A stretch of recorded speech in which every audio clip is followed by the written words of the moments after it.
Hey guys, welcome back to my channel. Please subscribe my channel if you do not want to miss a single lecture of this series.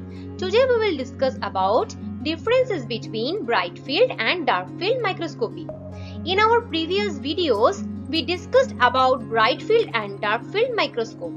Now, if you haven't gone through those previous lectures of microscopy series, I would strongly recommend you to have a look on them to understand these lectures clearly. Links are provided in the description box. In bright field microscope, you will get dark image on a bright background. Dark image on bright background. The advantage of bright field microscope is the simplicity of setup. The major limitations of bright field microscopes are samples that are naturally colorless and transparent cannot be seen well. These samples have to be stained before viewing. Example, mammalian cells. Samples that do have their own color can be seen without preparation. In dark field microscope, you will get bright image on a dark background. Bright image on a dark background. The advantage of bright field microscope is it is used for live and unstained sample. The major limitations of dark field microscope are that low light levels are seen in the final image. The sample must be very strongly illuminated, which can cause damage to the sample.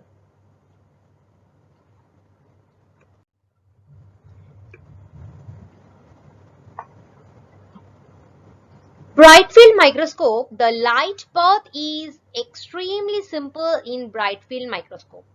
No additional components are required beyond the normal light microscope setup. The light path consists of light source, diaphragm, condenser lens, specimen stage, objective lens, ocular lens.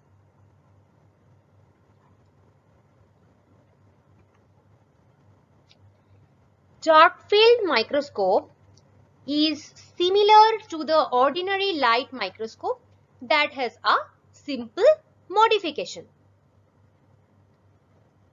The light path consists of light source, opaque disc, condenser lens, specimen stage, objective lens, and ocular lens. So you can find that opaque disc is the modification in case of dark field microscope. Now, in case of bright field microscope, light is transmitted without any hindrance. So light is transmitted here without any hindrance.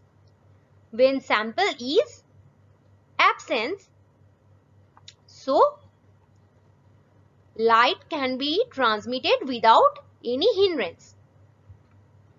So the background looks very bright. Now, a sample has its different parts. If you take an example of a cell, it has nucleus and different other organelles. Each of its part has different density. Because of this, when light is transmitted through this sample, it will be differentially transmitted, reflected, refracted, or absorbed. That will make them darker and will generate contrast. Staining is required to increase the contrast. Now, in case of dark field microscope, an opaque disc is present between light source and condenser lens. Now, this opaque disc blocks most of the incoming lights and transmits a little part. Now, when this light hits the sample, it will be reflected, refracted and scattered by the specimen and passed through the objective lens, ocular lens and our eye. Hence, the sample looks bright against the dark background. Background appears dark because light transmitted through the background cannot be passed through objective lens. Okay. Rather, will be passed around the objective lens. Hence, background looks dark. Hope you understood the concept. If you liked my lesson, please do like, comment and share my video. Thank you.